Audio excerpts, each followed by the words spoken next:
Assalamualaikum warahmatullahi wabarakatuh. Bayangkan, di sebuah malam yang sunyi, seorang prajurit wanita yang lelah setelah seharian bertugas, berharap bisa segera tiba di markas. Namun, harapan itu hancur. Di jalan sepi, ia justru dihadapkan pada tindakan tak terduga dari orang-orang yang seharusnya menjaga hukum. Hatinya sakit, melihat keadilan diinjak-injak. Apa yang akan ia lakukan menghadapi ancaman di kegelapan ini? Namun sebelum kita mulai ke cerita ini, tuliskan dulu di kolom komentar, dari kota mana kalian menonton.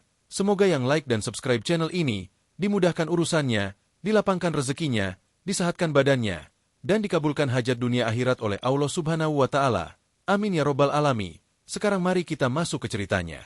Malam itu, Putri mengendarai mobilnya melintasi jalanan yang mulai gelap. Udara terasa sejuk, membawa aroma tanah basah setelah hujan sore tadi. Jalanan yang ia lalui memang jarang dilewati kendaraan lain. Sebuah jalur pintas yang ia pilih untuk menghemat waktu perjalanan pulang ke markas. Lampu depan mobilnya menembus kegelapan. Sesekali menyorot pepohonan rindang di sisi jalan yang tampak seperti siluet raksasa. Hatinya sedikit lega. Sebentar lagi ia akan tiba di tujuan. Perjalanan yang cukup panjang hari ini membuatnya sedikit lelah. Namun semangatnya tetap utuh. Ia adalah seorang prajurit, dan kelelahan adalah bagian dari rutinitasnya. Tiba-tiba, dari kejauhan, ia melihat lampu rotator berwarna biru dan merah berkedip-kedip di tengah jalan. Sebuah pos dadakan, pikirnya. Putri mengerem perlahan, mengurangi laju mobilnya. Ia melihat beberapa orang berseragam polisi berdiri di dekat sebuah mobil patroli. Mereka tampak sedang memeriksa kendaraan lain yang kebetulan lewat. Putri menghela napas, bersiap untuk diperiksa. Ia tidak merasa melakukan kesalahan apapun, surat-surat kendaraannya lengkap, dan ia selalu patuh pada peraturan lalu lintas. Saat mobilnya semakin mendekat, salah seorang polisi memberi isyarat agar ia berhenti. Putri menepikan mobilnya dengan rapi, lalu membuka kaca jendela. Seorang polisi menghampirinya, wajahnya terlihat serius. Polisi itu memiliki perawakan cukup besar, dengan kumis tipis dan mata yang sedikit tajam. Namanya Bribka Haris, sesuai dengan papan nama di seragamnya. "Selamat malam, Bu. Bisa tunjukkan surat-surat kendaraan dan SIM Anda," kata Bribka Haris, suaranya terdengar datar. Putri mengangguk. "Tentu, Pak." Ia meraih dompetnya dari tas di kursi samping, lalu mengeluarkan SIM dan STNK. Ia menyerahkan kedua dokumen itu kepada Bribka Haris. Bribka Haris menerima dokumen-dokumen itu, lalu mulai memeriksanya di bawah cahaya senter kecil yang ia pegang. Matanya bergerak cepat, seolah mencari-cari sesuatu yang tidak beres. Putri hanya diam, menunggu.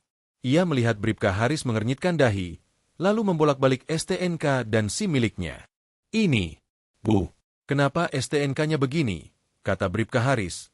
Nadanya mulai terdengar mencurigakan. Putri sedikit bingung. "Memangnya ada apa, Pak?" "STNK itu baru saya perpanjang bulan lalu. Ini sepertinya ada yang tidak beres. Capnya agak buram, Bu. Jangan-jangan ini palsu," kata Bribka Haris, tanpa menatap mata Putri. Putri merasa sedikit jengkel. Ia tahu STNK miliknya asli dan baru diperpanjang. "Tidak mungkin, Pak. Itu asli. Saya mengurusnya sendiri di Samsat." Bribka Haris menggelengkan kepala. "Saya rasa tidak begitu, Bu. Banyak modus pemalsuan sekarang ini. Apalagi di tempat sepi begini, sering ada saja yang mencoba lewat dengan surat-surat palsu." Putri mulai merasakan ada sesuatu yang tidak beres. Ini bukan pemeriksaan biasa. Polisi ini sepertinya sedang mencari-cari alasan. "Saya jamin itu asli, Pak. Bapak bisa cek langsung ke sistem, kalau perlu." Bribka Haris tersenyum tipis, senyuman yang tidak sampai ke matanya. "Ah, tidak perlu repot-repot, Bu. Kami punya cara sendiri untuk mengecek. Tapi ini bisa memakan waktu lama. Apalagi malam-malam begini." Putri menghela napas panjang. Ia sudah paham arah pembicaraan ini. Polisi ini ingin uang. "Lalu, maunya Bapak bagaimana?" tanyanya. Suaranya berusaha tetap tenang. "Ya, begini, Bu.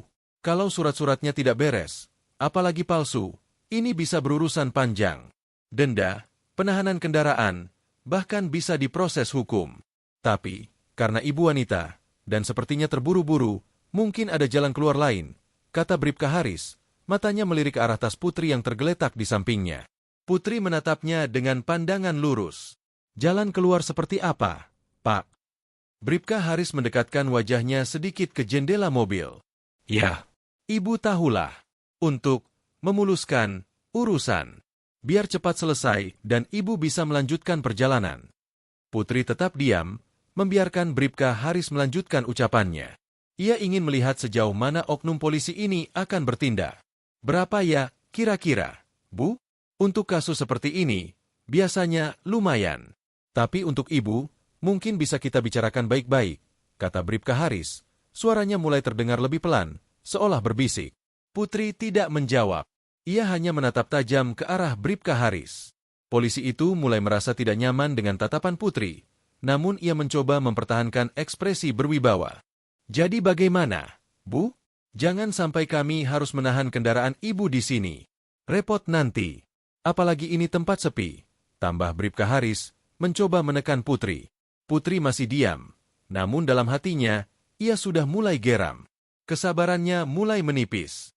Ia tidak suka diperas, apalagi dengan cara yang terang-terangan seperti ini. Kalau Ibu tidak mau kerjasama, kami terpaksa menindaklanjuti sesuai prosedur, Bu. Dan itu akan sangat merepotkan Ibu, kata Bribka Haris, nada suaranya sedikit meninggi. Putri menghela napas. Saya tidak punya uang tunai, Pak. Dan saya tidak akan memberikan uang untuk hal yang tidak benar. Bribka Haris terkejut mendengar jawaban Putri. Wajahnya berubah masam. Oh, jadi begitu. Berani sekali Ibu menolak. Jangan main-main dengan kami di sini, Bu. Saya tidak main-main, Pak. Saya hanya mengatakan yang sebenarnya, jawab Putri. Suaranya kini terdengar lebih tegas. Bribka Haris mendengus.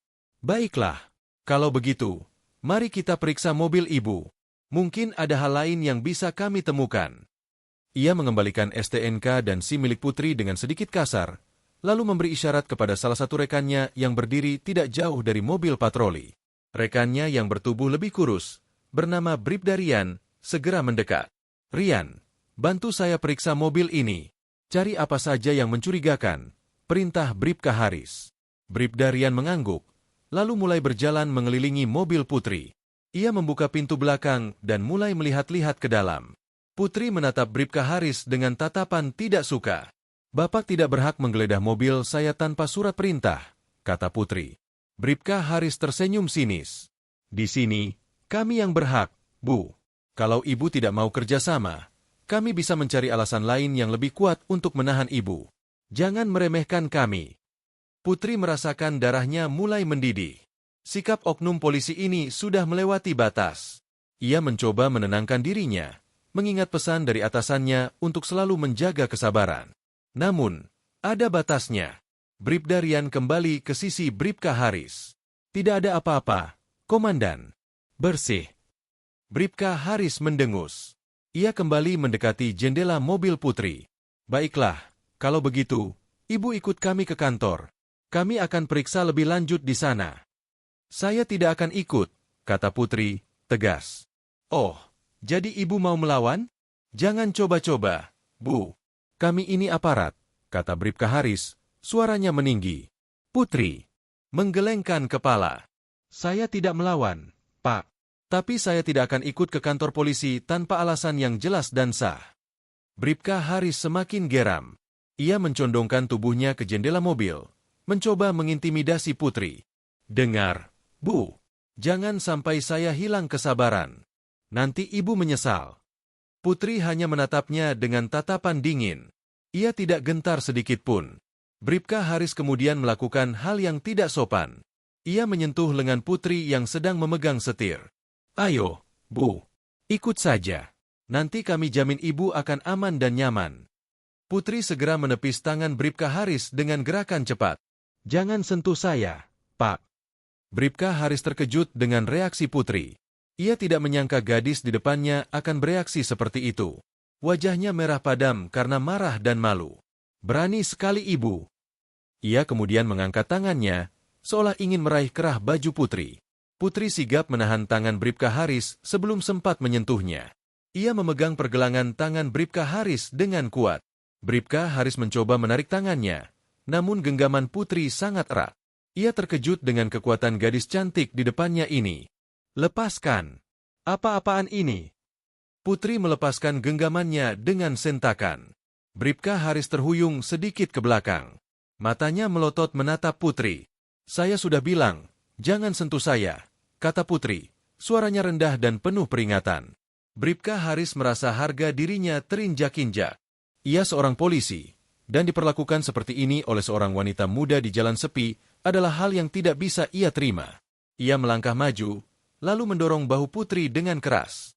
Jangan banyak tingkah, Bu. Sekarang keluar dari mobil, bentak